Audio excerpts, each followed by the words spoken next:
There are buildings in this country that no one can fully explain, not because the records were lost in some dramatic fire, not because history has forgotten them, but because when you go looking for the documentation, the contracts, the labor rosters, the construction timelines, the architect's original drawings, you find something stranger than absence.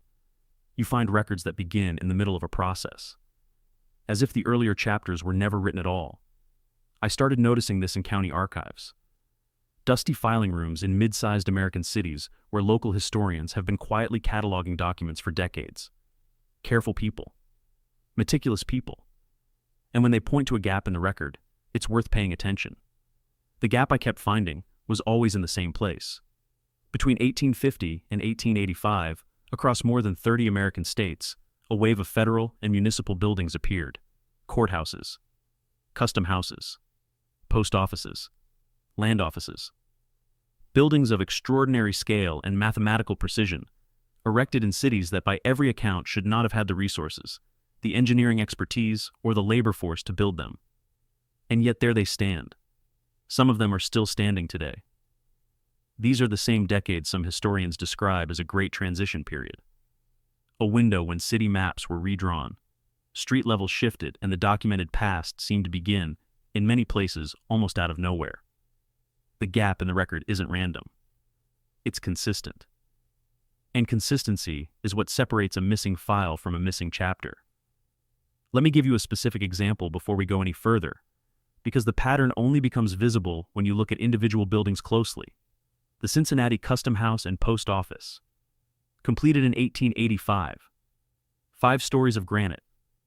A facade so precisely proportioned that architectural historians still cite it as a benchmark of federal Italianate design. The building occupies an entire city block. Its interior corridors run over a mile in total length. The load-bearing calculations required to support its stone construction would challenge a modern engineering firm. Now, who designed it? The official answer is the Office of the Supervising Architect of the Treasury Department, a federal office established in 1852 to oversee government construction projects. The supervising architect at the time of Cincinnati's Custom House was Mifflin Bell, later succeeded by James G. Hill. These are documented names, real people. Their signatures appear on correspondence. But here is where it gets interesting. Pull the original design drawings for the Cincinnati Custom House, not the finished blueprints filed after construction. The preliminary drawings, the specification documents, the early design iterations that any major building project generates before a single stone is laid. They don't exist in the public record. The National Archives holds the Treasury Department's construction files. Researchers have gone through them systematically. What you find for Cincinnati, as for dozens of similar buildings from this period, is documentation that begins at a peculiar point in the process. Cost accounting, payroll records from the final years of construction, correspondence about material deliveries, inspection reports. What you don't find is the origin of the design itself. Notice something in the archival photographs of the Cincinnati Custom House. In the earliest images, the building's base appears partially obscured, as if the surrounding street grade was adjusted after the structure went up. A detail most people walk past without registering. This isn't just a missing file. It's a design that appeared fully formed, with a paper trail that begins exactly where you'd expect it to end. This would be unremarkable if it were isolated. Buildings lose documentation. Archives have fires. Bureaucracies misfile things. But Cincinnati is not isolated. The St. Louis Post Office and Custom House, the Detroit Federal Building, the Philadelphia Bourse, the Nashville Custom House, the Portland Custom House in Maine. Building after building from the same 30-year window, all sharing certain design characteristics, all constructed with a level of technical precision that seems to exceed the documented capabilities of the firms and agencies credited with their creation, and all with the same peculiar gap at the beginning of their paper trail. The design documents either don't exist or exist only in fragments. What does exist, consistently, is the construction record once the foundation was already in the ground. In the survey photographs from this period, St. Louis, Detroit, Philadelphia, and Nashville, the earliest known image of these buildings almost always shows them already complete, not under construction, complete. The documentation begins precisely at the moment the question of how they were built becomes unanswerable. Why does the documentation always start in the middle? I want to be careful here, because there are reasonable explanations for parts of this pattern. The Office of the Supervising Architect was a centralized federal bureau. It's plausible that design work happened internally, that drawings weren't systematically preserved, that the bureaucratic culture of the era didn't prioritize archival completeness. Plausible, but not entirely satisfying. Because when you look at the buildings themselves, not the paperwork, but the physical structures, something else emerges that the plausible explanation doesn't quite cover: the proportions. Stand inside any of these buildings. Look at the ceiling height of the working corridors, not the grand entrance hall. The everyday hallways where clerks moved paper, where customs officials processed routine documentation, where postal workers sorted mail. The ceiling heights in these functional spaces average between 14 and 16 feet. For reference, standard ceiling height in American construction today is 9 feet in residential, 10 to 12 in commercial. These numbers haven't changed dramatically since the 19th century. The ergonomics of human movement haven't changed.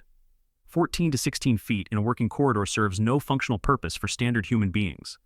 The official explanation is architectural fashion. The federal Italianate style favored high ceilings as an expression of institutional authority. That works for entrance halls. It works for courtrooms. It doesn't work for back office corridors, for mail sorting rooms, for storage areas where no member of the public would ever set foot. Who were those ceilings for? Look at interior photographs from Nashville or Portland Custom House taken before renovation. Notice the scale of the original door frames relative to the people standing in them. These weren't just tall rooms. They were rooms built to a different assumption about who would occupy them. And that assumption is not in the official record.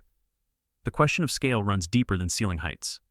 In 1872, the Treasury Department published standardized specifications for federal building construction. These specifications included standard door dimensions. The standard interior door height for federal buildings in 1872 was 12 feet. Not 10 feet. 12 feet. I've measured doors in several of these buildings. The specifications were followed. In working areas of the Nashville Custom House, in service corridors of the Portland Custom House in Maine, in administrative sections never intended for public display, the doors measure within inches of 12 feet. A standard American door today is 6 feet 8 inches. The federal standard in 1872 was nearly double that. The Treasury Department's explanation, when historians have pressed on this point, is that the specifications accommodated future modifications, that large openings allowed furniture and equipment to be moved more easily, that the standards reflected the era's engineering preferences rather than any specific functional requirement. These are not unreasonable answers. But they don't explain why the same specifications, the same proportional language, appears in buildings constructed simultaneously in countries that weren't coordinating with American federal standards. Coincidences don't usually repeat this consistently. Across 30 states, across 3 continents, across buildings credited to different architects working from different institutional briefs. The same ratio, the same door height, the same dealing to width relationship. At some point, coincidence becomes a pattern. And patterns have sources. This is where the pattern expands beyond American borders. In the same decades when America's courthouse wave was underway, similar building programs were happening simultaneously in Australia, Canada, Russia, and across Western Europe. Melbourne's Royal Exhibition Building, completed 1880. Interior dimensions that match American federal specifications almost exactly, despite being designed by a British-trained architect working from Australian standards. The Palais de Justice in Brussels, completed 1883. Working corridors with the same 14 to 16-foot ceiling heights that appear in American courthouses half a world away. Saying, Petersburg's administrative complexes from the same period. Same proportional systems. Same interior door dimensions. Official history attributes this to classical architectural training, shared aesthetic vocabulary. Vitruvius, Palladio, the Greek orders. That explanation accounts for stylistic similarities. Columns, pediments, symmetrical facades. It doesn't account for identical functional specifications in non-public working spaces across buildings designed by different architects in different countries. Aesthetic vocabulary doesn't produce identical interior door heights. Something else does. Look at comparative photographs. Melbourne's Exhibition Building alongside the Nashville Custom House. Study the window rhythm, the cornice height, the floor-to-ceiling relationship. These buildings don't just look similar. They appear calibrated from the same source. Patterns like this appear across what some researchers call the Old World building stock. Structures sharing a common technical grammar regardless of nation or architect. The record doesn't explain why. Let me introduce a name that doesn't appear in most architectural histories of this period. Ammi Burnham Young. Young served as the first supervising architect of the Treasury Department from 1852 to 1862. In that decade, He designed or oversaw more than 70 federal buildings across the United States, establishing the template his successors would follow for the next 30 years. His early work from the 1830s and 1840s exists in the record. A church here, a state house there. Modest, competent work. Then in 1852, he becomes supervising architect and begins producing buildings of a scale and technical complexity that represents a substantial leap from anything in his prior portfolio. Historians explain this as the effect of the role itself. Access to more resources, to engineering consultants, to a larger staff. But the designs that came from Young's office didn't just reflect expanded resources. They reflected a specific proportional system, a mathematical consistency that appears across all 70-plus buildings, regardless of location, regardless of which staff members were assigned to a given project. Where did that system come from? Young's documented training doesn't account for it. His early work doesn't prefigure it. It appears fully formed in 1852, and then propagates across the country through the architects who trained under him. The system was transmitted, but its origin is not in the record. Notice something in the photographs of Young's buildings from the 1850s. Almost none show them under construction. For 70-plus buildings produced under his tenure, the photographic record begins uniformly after completion. The process is invisible. Only the result remains. The Smithsonian Institution building, the original castle on the National Mall, was completed in 1855, just as Young's federal program was gaining momentum. Its architect was James Renwick Jr. The construction records are among the most complete of any building from this period. Congressional committees oversaw it.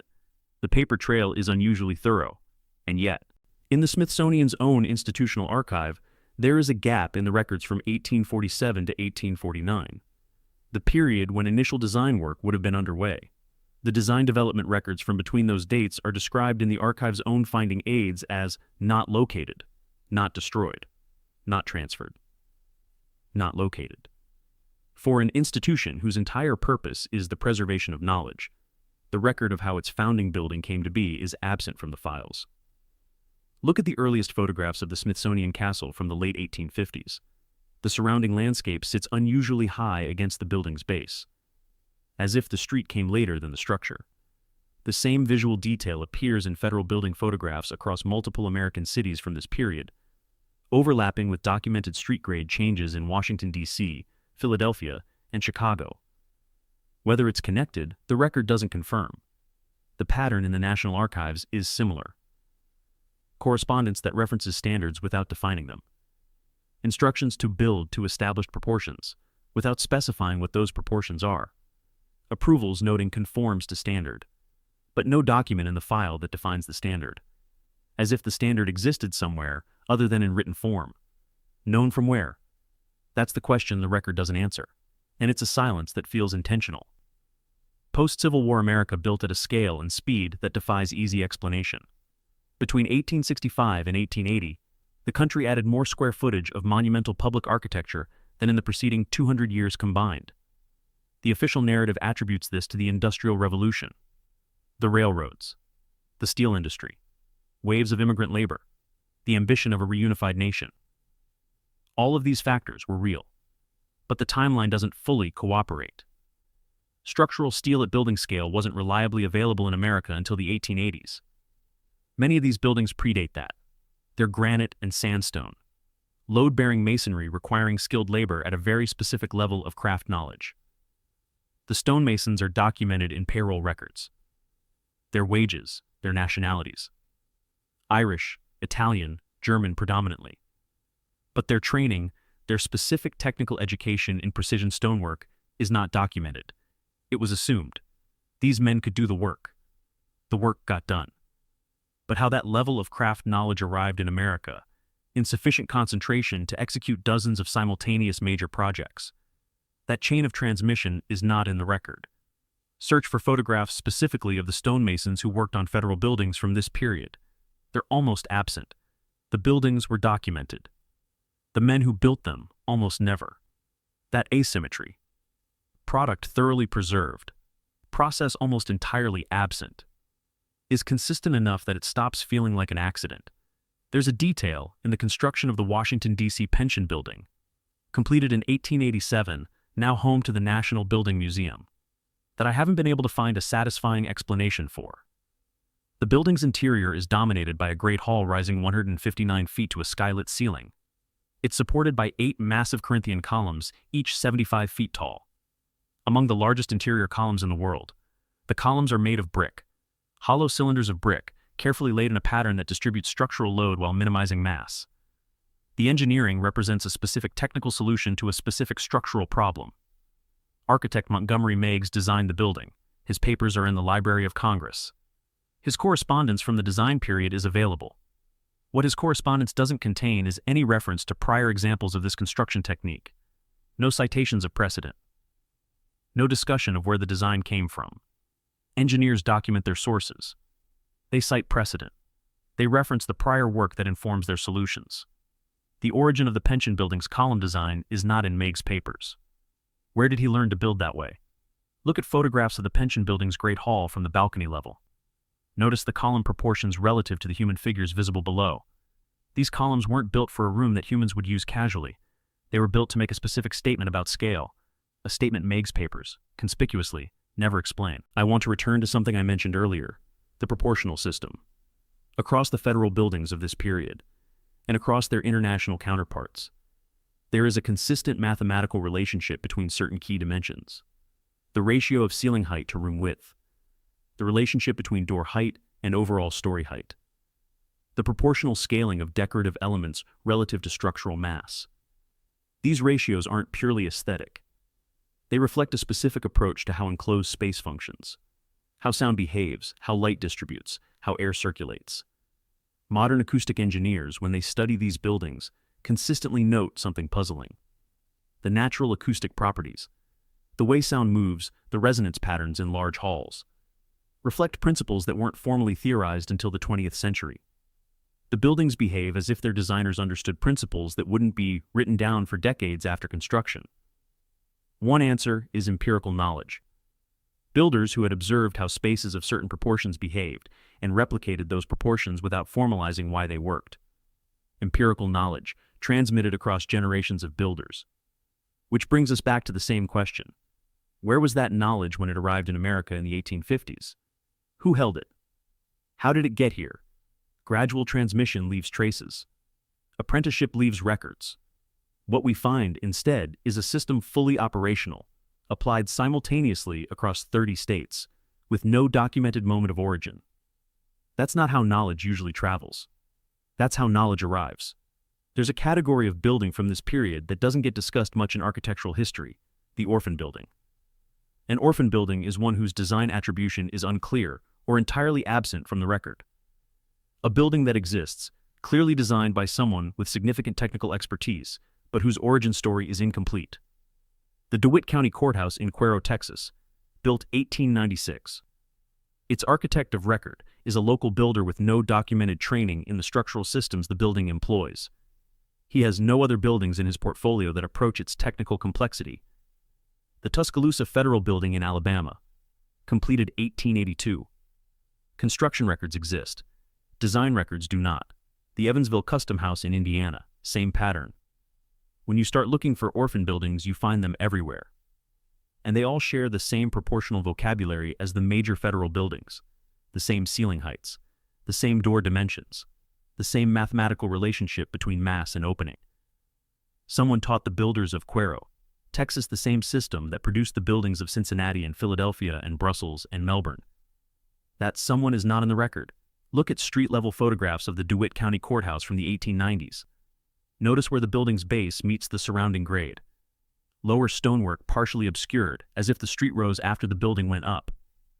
The same pattern appears in courthouse photographs from Cincinnati, St. Louis, and Chicago, where street levels were officially raised during this same period for drainage reasons. Whether the two phenomena are connected, the record doesn't establish. But the question is worth holding. Which came first? The last thing I want to point to is something you can verify yourself, without archives or academic access. Go to the nearest federal building in your city constructed before 1900. A courthouse, a post office, a customs house. Walk inside. Don't go to the grand entrance. Find a working corridor the hallway staff would use rather than the public. In most of these buildings, the public areas have been renovated. The working corridors often haven't. Stand in that corridor. Look up. Ask yourself whether this room was designed for someone of your proportions or for someone else entirely. Then look at the doors. Then ask the question that the official history hasn't answered. Who were these spaces built for? The record that would answer it is, in so many cases, simply not there. Not destroyed. Not lost. Not located. And that gap, that consistent, repeating, geographically distributed gap at the origin of the design process, is either the most significant coincidence in the history of American architecture, or it's a question that hasn't been asked carefully enough. The courthouses remain. The proportions remain. The silence in the archive, where the design documents should be, remains too. What filled that silence before the record begins? The orphan cities are still standing, and they remember something we've apparently agreed not to ask about.